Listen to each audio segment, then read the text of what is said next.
Friends, आज से revision series को हम स्टार्ट कर रहे हैं, जिसमें सबसे पहले जो है इंडियन पॉलिटी का रिवीजन करेंगे।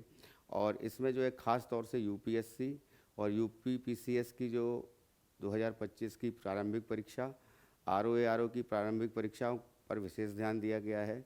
और साथ में जो अन्य परीक्षाएं हैं, चाहे वो एसएससी हो या किसी अन्य परीक्षा हो, रेलवे की परीक्षा हो, उन सब के लिए भी ये मेनली इम्पोर्टेंट है ये क्लास। और जो भी कंटेंट इसमें प्रोवाइड किया गया है, उसमें ज़्यादा से ज़्यादा जो है क्वेश्चंस एग्ज़ाम्स में आते रहे हैं। तो इसको शुरू से लेकर अंत तक देखिएगा, और इसको जो है जब आप पूरा इसको देख लेंगे तो उसमें आपको जो है बहुत सी चीज़ें जो हैं वो आपको पता लगेंगी। हो सकता है ना लिखी हो तो मैं बताऊंगा उन चीज़ों को, तो इसलिए आपको जो है शुरू से आखिरी तक ज़रूर देखना है। ठीक है, तो स्टार्ट करते हैं। सबसे पहले है मेजर सोर्सेज। सोर्सेज मतलब स्रोत। स्रोत कौन कौन से हैं भारतीय संविधान के? तो भारत शासन अधिनियम 1935 जो है वो सबसे बड़ा स्रोत है। तो ये गवर्नमेंट ऑफ इंडिया एक्ट 1935 से ही ज़्यादातर संविधान में, भारतीय संविधान में पोर्शन जो है उसका लिया गया है। उसके बाद ब्रिटिश संविधान से पार्लियामेंट्री सिस्टम लिया गया है, संसदीय व्यवस्था जिसको कह सकते हैं, या collective responsibility of the council of minister, मंत्रिपरिषद की लोकसभा के प्रति उत्तरदायित्व। तीसरा है पार्लियामेंट्री प्रिविलेज, या कह सकते हैं कि संसदीय विशेषाधिकार। और constitutional status of the president, राष्ट्रपति का जो संवैधानिक पद है उसको लिया गया है। और साथ साथ में जो है सिंगल सिटीजनशिप, हमारे देश में जो है सिंगल सिटीजनशिप है, एकल नागरिकता है। अगर कोई व्यक्ति अगर विदेश में जाकर के किसी अन्य देश का नागरिक बन जाता है तो ऑटोमेटिकली जो है नागरिकता उसकी चली जाती है यहाँ से, तो भारत का वो नागरिक नहीं रहता है। तो सिंगल सिटीजनशिप लिया गया है। फिर उसका यूएसए कॉन्स्टिट्यूशन से लिया गया है हमारा फंडामेंटल राइट, जो बहुत इंपॉर्टेंट है। फंडामेंटल राइट भाग 3 में, पार्ट 3 में है ये फंडामेंटल राइट, और पार्ट 2 में ये सिटीजनशिप है। ठीक, और अनुच्छेद 1 में जैसे कहा गया है कि भारत राज्यों का संघ है। ठीक है, तो इसमें सुप्रीम कोर्ट सिस्टम है, जो हमारा न्यायिक प्रणाली है, वो भी यूएसए से ली गई है। और system related to the vice president, अब इसमें वाइस प्रेसिडेंट के भी को किस प्रकार से उसका चुनाव किया जाएगा और उसकी क्या क्या शक्तियाँ होंगी, ये सभी जो हैं यूएसए कॉन्स्टिट्यूशन से ली गई हैं। सुप्रीमेसी ऑफ द कॉन्स्टिट्यूशन, संविधान सर्वोच्च है। और process of impeachment of the president, यानी राष्ट्रपति का जो महाभियोग है वो उसकी प्रक्रिया के बारे में भी यूएसए के कॉन्स्टिट्यूशन में से, इंडिया के कॉन्स्टिट्यूशन में वहाँ से लिया गया है। फिर आते हैं कैनेडियन कॉन्स्टिट्यूशन। कैनेडियन कॉन्स्टिट्यूशन में क्या क्या है? Residual power of the centre and the federal system. यह कहने के तात्पर्य ये है कि यहाँ पर जो है फेडरल सिस्टम और जो रेसिडुअल पावर हैं प्रेसिडेंट की, वो सब सेंटर की, यानी कहने का मतलब जो संघ की विशेष पावर हैं उन पावर्स के बारे में भी, उन पावर्स को कैनेडियन कॉन्स्टिट्यूशन से लिया गया है। नेक्स्ट है ऑस्ट्रेलियन कॉन्स्टिट्यूशन। ऑस्ट्रेलिया के संविधान से क्या क्या लिया गया है?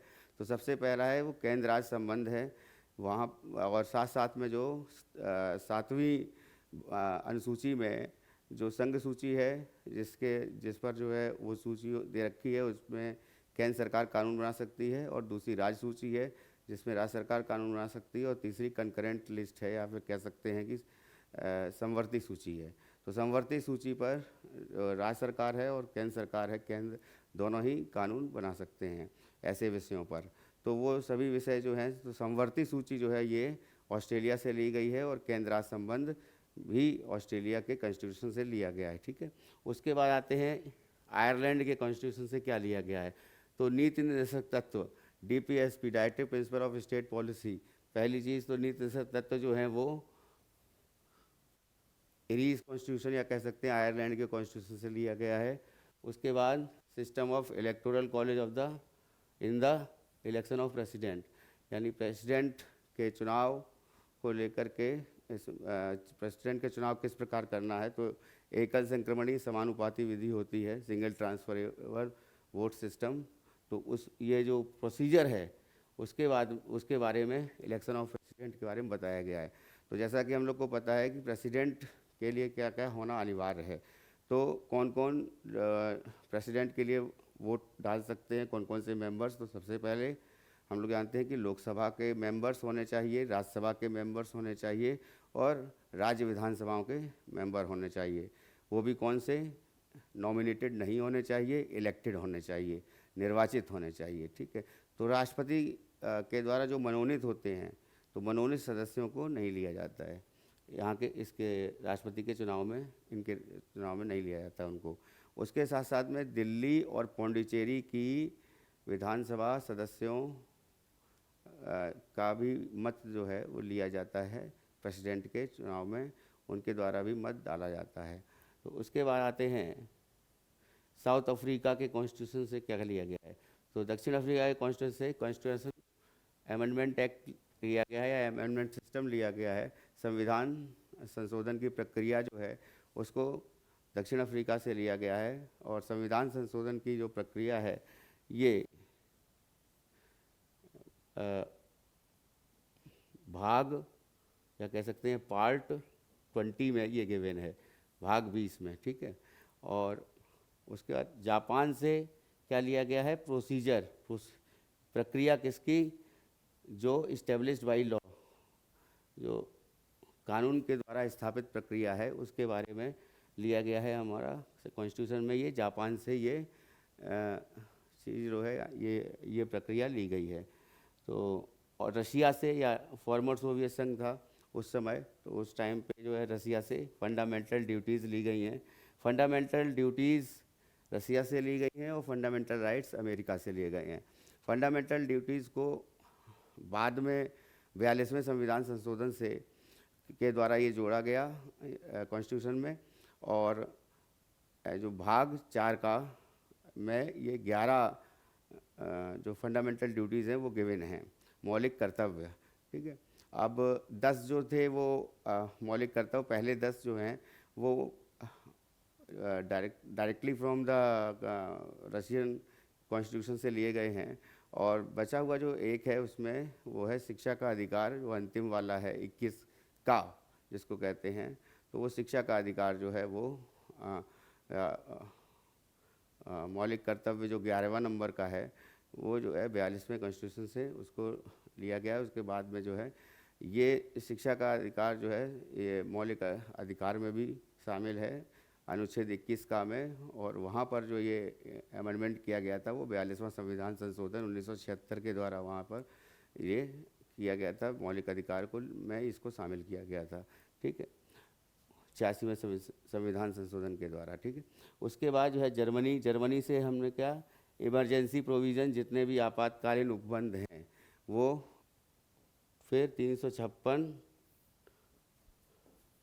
ठीक है, फिर 360।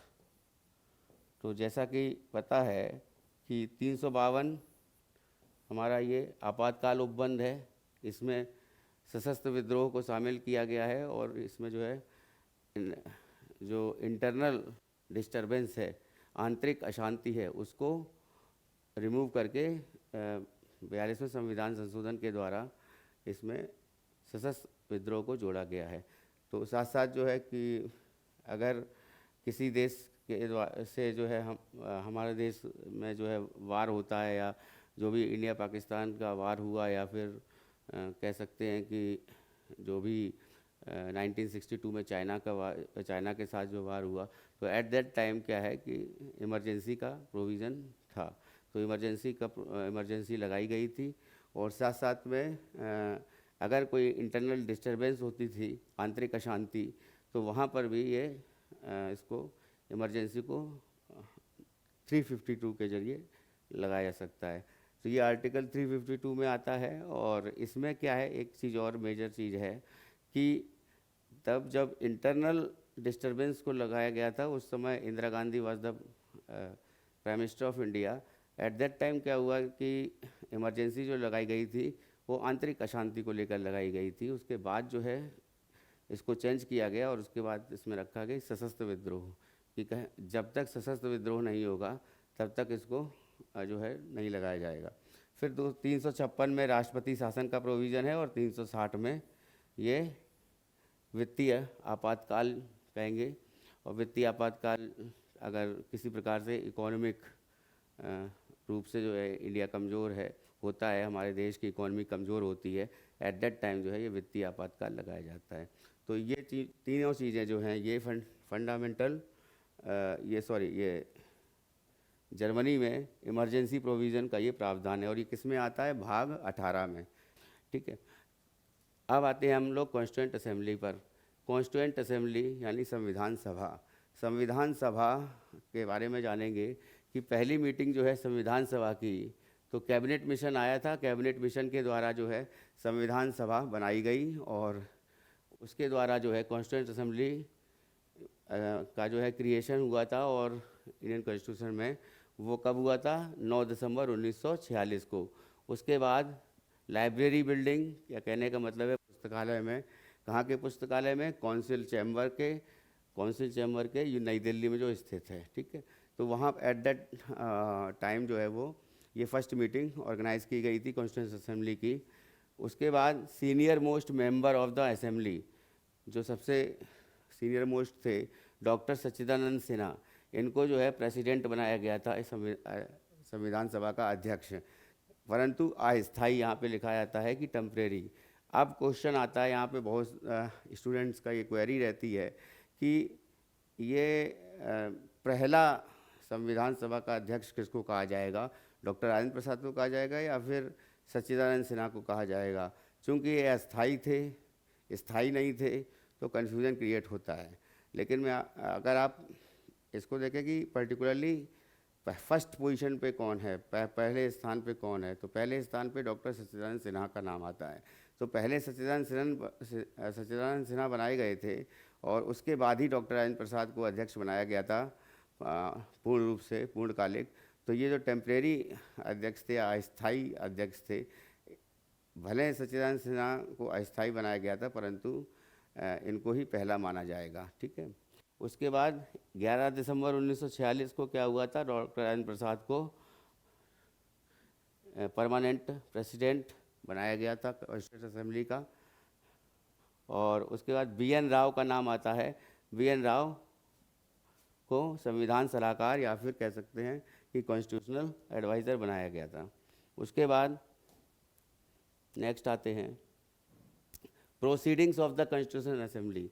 जो भी प्रोसीडिंग्स हुई थी कॉन्स्टिट्यूशन असेंबली की, संविधान सभा की, वो प्रपोज़ल किसने दिया था, प्रस्ताव किसने दिया था, वो प्रस्ताव जो है दिया था जवाहरलाल नेहरू ने 13 दिसंबर 1946 को। फिर ऑब्जेक्टिव रेजोल्यूशन, उद्देश्य प्रस्ताव जो है उसी को कहा गया, वाज द एक्सेप्टेड। ये कब एक्सेप्टेड हुआ था, 22 जनवरी 1947 को। उसके बाद इस प्रस्ताव के द्वारा भारत जो है वो पूरी तरह से इंडिपेंडेंट, स्वतंत्र और सोवरेन रिपब्लिक बोला गया। Sovereign in the sense we can say that कि, तो यहाँ पर ये सार्वभौमिक कह सकते हैं और सार्वभौमिक रिपब्लिक यानी गणतंत्र या फिर गणराज्य। तो लोगों के द्वारा चुनी हुई सरकार, यहाँ पे बात आती है, लोकतंत्र की बात आती है। वहीं पर ये गण जो होते हैं यानी कि लोगों के बारे में कही गई, जनता के बारे में कहा गया है, तो या प्रजातंत्र कहा गया है। तो रिपब्लिक उसको यहाँ पे कह सकते हैं कि पब्लिक से ये रिपब्लिक बना है। तो जितनी भी जो भी भारत की जनता है वो सर्वोच्च पद पर है, वो कहने का मतलब संविधान सर्वोच्च पोजीशन पर है। तो संविधान कम्प्लीटली इंडिपेंडेंट जो है सोवरेन एंड रिपब्लिक को बोला गया। अब the Indian Republic would be the union provinces and states. अब ये जो रिपब्लिक होंगी या फिर जो जनता होगी या कह सकते हैं या जो प्रजा होगी वो किस में होगी, या तो यूनियन में होगी। यूनियन प्रोविंसेस मतलब जो भी संघ राज्य क्षेत्र हैं, और साथ साथ में स्टेट्स की बात कही गई है या राज्य। तो संघ राज्य कहने का मतलब केंद्र शासित प्रदेश भी उनको बाद में कहा गया। और दूसरा जो है स्टेट्स राज्य, ठीक है। तो people would be the main source of the all power in the Indian union and state. जितने भी पीपुल हैं यही मेन सोर्स हैं, सबसे ऊपर हैं, है ना। और मुख्य रूप से इनको इनको ही ऑल पावर बोला गया है, पावरफुल बोला गया है कि, या फिर कह सकते हैं कि जो कॉन्स्टिट्यूशन है वो उसमें सर्वोच्च रूप से जो है सबसे ऊपर जो है वो क्या है, कॉन्स्टिट्यूशन में जनता है, ठीक है। उसके बाद after the acceptance of the objective resolution, अभी ऑब्जेक्टिव रेजोल्यूशन में आपको ये तीन चीज़ें याद रखनी हैं, रिपब्लिक याद रखना है, सोवरेन याद रखना है और इंडिपेंडेंट याद रखना है, ठीक है। उसके बाद कंस्टिट्यूएंट असेंबली जो है वो कमेटीज़ बनाई गई थी, उसके बाद डिफरेंट ड्राफ्टिंग कमेटी बनाई गई एक, और उससे पहले जो है संविधान सभा में अलग अलग समितियां बनाई गई, उनके बारे में जानते हैं। तो सबसे पहले जो है कॉन्स्टिट्यूशन की कमेटीज़ और साथ साथ उनके चेयरमैन कौन थे। तो सबसे पहले तो ड्राफ्टिंग कमेटी थी, ड्राफ्टिंग कमेटी के चेयरमैन डॉक्टर भीमराव अम्बेडकर थे, और यूनियन कॉन्स्टिट्यूशन कमेटी जो थी वो जवाहरलाल नेहरू के द्वारा उनको अध्यक्ष बनाया गया था, जवाहरलाल नेहरू को इस कमेटी का। प्रोविंशियल कॉन्स्टिट्यूशन कमेटी जो राज्यों की संवैधानिक समिति थी, उसके जो हेड बनाए गए थे या कह सकते हैं चेयरमैन बनाए गए थे, सरदार वल्लभ भाई पटेल थे। Fundamental rights and minority community के सरदार वल्लभ भाई पटेल उनके भी थे। फ्लैग कमेटी को थोड़ा सा ये यहाँ पर लोगों को रहता है कि जब भी ये क्वेश्चन आता है तो बात आती है कि फ्लैग कमेटी या झंडा समिति के अध्यक्ष कौन थे, तो वहाँ पे डॉक्टर राजेंद्र प्रसाद का नाम लिया जाता है। तो यहाँ पर ये एक्चुअली मैं बता दूँ आपको कि जे बी कृपलानी ही फ्लैग समिति के कमेटी के अध्यक्ष थे, या कह सकते हैं झंडा समिति के अध्यक्ष थे, ठीक है। स्टेट सेटलमेंट कमेटी जो थी ये डॉक्टर राजेंद्र प्रसाद इसके अध्यक्ष थे। नेक्स्ट है स्टेयरिंग कमेटी, स्टेयरिंग कमेटी के अध्यक्ष डॉक्टर राजेंद्र प्रसाद थे। फिर रूल्स कमेटी थी, इसके भी अध्यक्ष डॉक्टर राजेंद्र प्रसाद थे। फिर union power committee Jawaharlal Nehru थे इसके अध्यक्ष। फंडामेंटल राइट्स को लेकर या माइनॉरिटीज़ को लेकर जो कमेटी बनी थी, इसको लेकर के इसके अध्यक्ष जे बी कृपलानी थे। और स्टेट कमेटी बनी थी, जो राज्य समिति बनी थी, उसके जवाहरलाल नेहरू अध्यक्ष थे। तो इसके बाद नेक्स्ट आते हैं हम members of drafting committee. Drafting committee जो ड्राफ्टिंग समिति थी या कह सकते हैं कि प्रारूप समिति थी, तो प्रारूप समिति के chairman doctor B R Ambedkar थे। उसके बाद एन गोपाल स्वामी आयंगर थे, के एम मुंशी थे, अल्लादी कृष्णा स्वामी अय्यर थे, सैयद मोहम्मद सादुल्ला थे। एन माधव राव को बनाया गया था बी एल मित्रा के स्थान पर, ठीक है। तो बी एल मित्रा जो थे उनके स्थान पर एम माधव राव को बनाया गया था। पहले एन बी एल मित्रा को चुना गया था, फिर बाद में उनको बदल दिया गया था, ठीक है। तो T T Krishnamachari at that time जो है मेंबर थे, लेकिन उनकी मृत्यु होने के कारण डी पी खेतान को ये चार्ज दिया गया था, प्रारूप समिति में मेंबर बने थे ये। तो प्रारूप समिति में टोटल कितने सदस्य हो गए? 7 सदस्य हो गए। 7 सदस्य कहने का मतलब या ये कह सकते हैं मेंबर्स करेंगे तो 6 + 1 कह सकते हैं, 6 सदस्य थे और 1 अध्यक्ष थे, तो टोटल 7।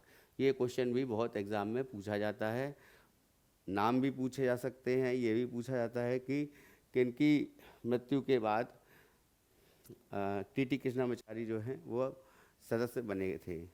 नेक्स्ट आते हैं फॉर्मेशन ऑफ कॉन्स्टिट्यूएंट असेंबली। किस किस तिथि को क्या क्या हुआ इसके बारे में जानते हैं। तो निर्माण जो हुआ संविधान सभा का, तो सबसे पहले जो है ये प्रोविंसी असेंबली इलेक्शन हुए, प्रोविंशियल, तो प्रादेशिक विधानसभा के इलेक्शंस हुए। उन इलेक्शंस जो हुए वो 1946 में हुए, ठीक है। इसमें 389 मेंबर्स ने भाग लिया, जिसमें 292 जो हैं वो प्रोविंशियल लेजिस्लेटिव असेंबली के लिए इलेक्ट हुए, निर्वाचित हुए। 93 मेंबर जो हैं, 93 सदस्य जो हैं वो भारतीय प्रिंसी स्टेट से लिए गए या जहाँ पर रजवाड़ों का शासन था वहाँ से लिए गए, और 4 मेंबर जो हैं वो चीफ कमिश्नर्स प्रोविंस से लिए गए, जो मुख्य आयुक्त थे प्रोविंस के, राज्य के मुख्य आयुक्त, वहाँ से 4 मेंबर इलेक्ट हुए। 93 मेंबर यहाँ यहाँ पे इलेक्शन नहीं मैं कहूँगा, ये इसको जो है इलेक्शन ना कह करके बल्कि नॉमिनेशन कहूँगा, ठीक है। तो नॉमिनेटेड 4 यहाँ पे, 93 यहाँ पे, और 292 ये इलेक्टेड मेंबर्स थे। तो टोटल हो गए थे 389 मेंबर्स, ठीक।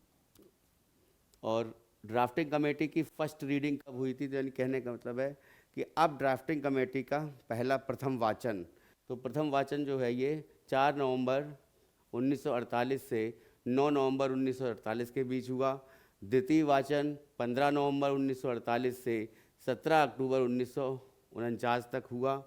तृतीय वाचन 14 नवंबर 1939 से 26 नवंबर 1939 तक हुआ। और टोटल जो है समय इसमें 2 साल 11 महीने 18 दिन का समय भारतीय संविधान को बनने में लगा।